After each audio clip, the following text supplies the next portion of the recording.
Selamat pagi pemirsa, apa kabar Anda pada pagi hari ini? Senang sekali saya Ibnu Fadil dapat menemani Anda di Berita Kaltim hari ini. Sejumlah informasi penting telah kami siapkan untuk Anda dan berikut di antaranya. Istri korban diterkam harimau di Samarinda diliputi sedih dan resah, terutama memikirkan masa depan anaknya dan bayi yang dikandung.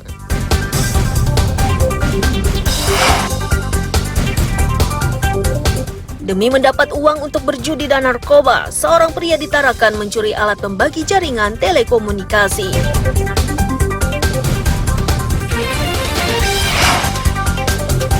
Kenaikan harga cabai di Samarinda meresahkan, sementara Dinas Perdagangan menyebut ini kerap terjadi pada akhir tahun.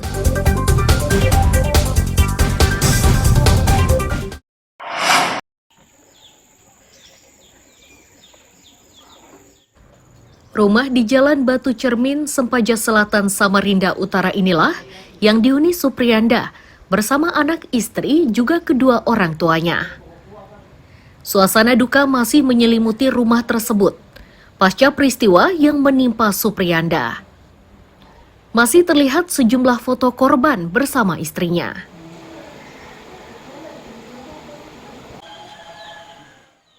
Suwarni, istri Suprianda, mengaku memiliki firasat buruk sehari sebelum kejadian. Itu bermula dari sikap mendiang yang tiba-tiba berubah. Bahkan saat keduanya mencuci sepeda motor, sang suami sempat berpesan agar Suwarni menjaga dan merawat sepeda motornya. Sang suami pun sempat membersihkan rumah hingga mencukur rambut anaknya.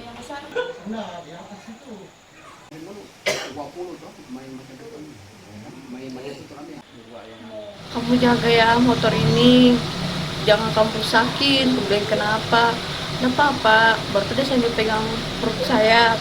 Dia bilang, kamu kuat, kamu jaga perutmu, karena kamu tuh jaga anak kita. Aku bilang kenapa kayak gitu? Kenapa Pak? Sambil ketawa gitu nah suamiku.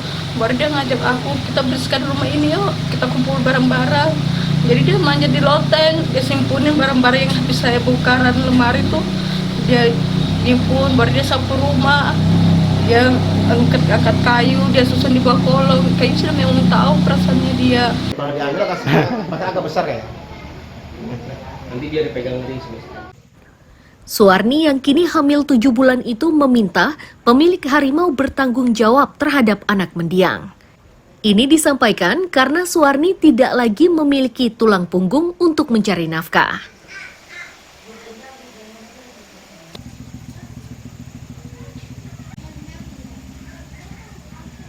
Nggak minta banyak-banyak, kita mau nuntut juga nggak bisa kan.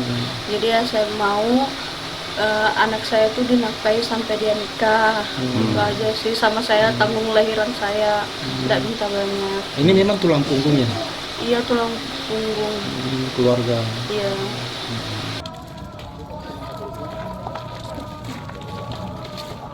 Bangunan berlantai 3 Jalan Wahid Hashim 2, Sempaja Barat, Samarinda Utara inilah yang menjadi tempat memelihara harimau. Kawasan ini Sabtu sore geger setelah pengasuh hewan ganas itu tewas diterkam harimau yang lepas dari kandang. Iswanto melaporkan dari Samarinda.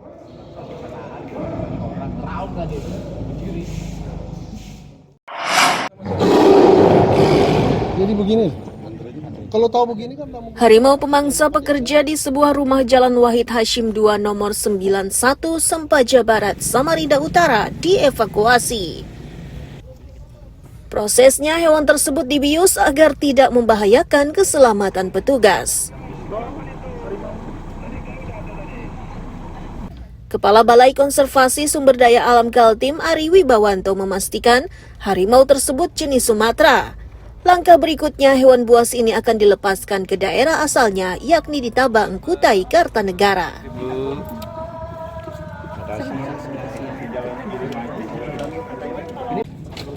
Alhamdulillah sudah berjalan lancar.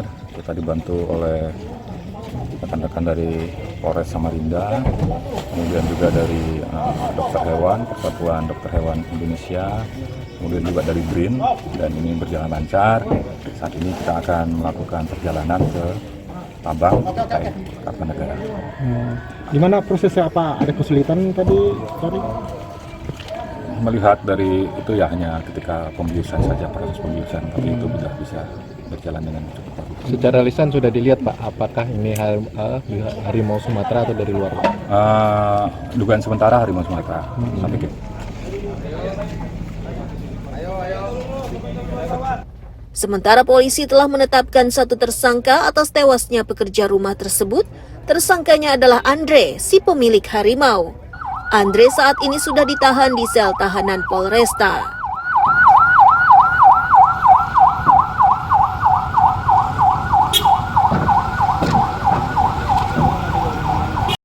Proses hukum sudah berjalan dan sudah tahap proses penyidikan dan sudah ditetapkan tersangka. Siapa nama? Inisialnya Pak atau nama? Pemilik atau siapa? Ada inisialnya A lah. Perannya sebagai apa Pak? Sebagai pemilik. Pemiliknya Pak ya? Dari hasil pemeriksaan dapat bisa memelihara harimau ini dapat dari mana dia Pak? Ya, nanti kita masih tahap pengembangan lah. Pasal yang disangkakan Pak? Di pasal 359 dan Undang-Undang 599. Terus Usai evakuasi, polisi akan segera menggelar olah TKP. Polisi juga menyelidiki kemungkinan hewan yang dilindungi lainnya yang dipelihara di rumah tersebut. Iswanto melaporkan dari Samarinda.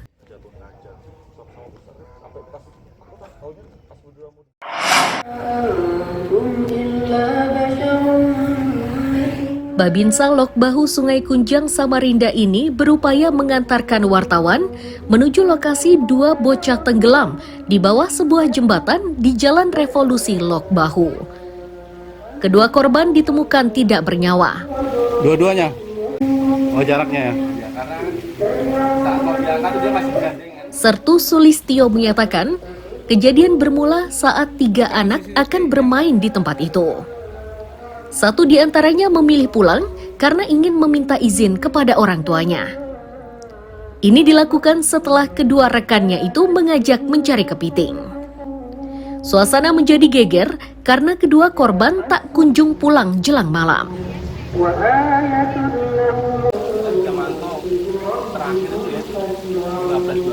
Orang yang jatuh waktu itu anak kecil. Logisnya yang kami terima itu korban sama saksi itu bermainan di bawah jembatan, mencari anak-anak kepiting itu. Nah, karena kita temukan di situ juga ada gelas isinya anak kepiting. Nah, setelah itu si saksi atas nama pulang itu setelah sholat asar ya, sholat asar. Nah, sebelum maghrib itu untuk orang tua korban merasa kehilangan anaknya belum pulang. Akhirnya laporan, kami cross check ke lapangan. Nah, dengan persentase ya tenggelam itu 80-90%. Karena kita mau bikin akurasi A1, kita minim saksi.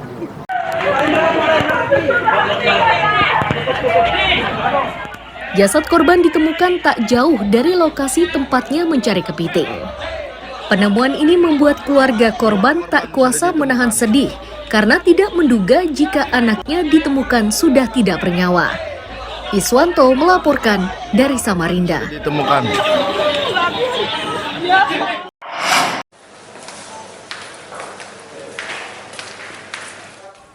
Novi Ari Bintoro dan Najarudin, warga Samarinda ini telah ditetapkan sebagai tersangka pengedar narkoba jenis sabu-sabu.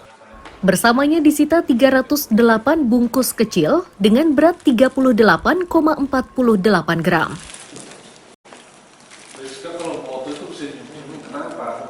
Kasubit Penmas Bithumas Polda Kaltim, AKBP Inyoman Wijana menyatakan, kedua tersangka ditangkap di rumah kontrakannya di kawasan Palaran, Samarinda. Selanjutnya barang bukti tersebut dimusnahkan dengan cara dilarutkan ke dalam air.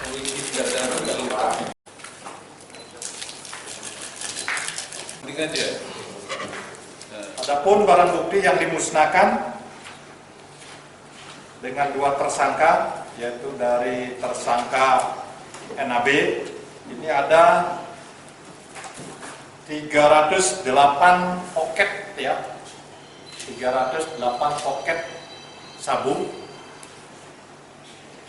dengan total keseluruhan kalau kita totalkan beratnya 108,66 gram bruto ya, ini masih bruto karena di sini ini sebelumnya dibungkus dengan plastik ya, dengan plastik poket-poket ini. Oke ya, buang ya. Tersangka yang sudah membuang bubur narkoba tersebut ke dalam kloset dikembalikan ke dalam tahanan. Keduanya kini terancam hukuman 20 tahun penjara. Riani Mantini melaporkan dari Balikpapan.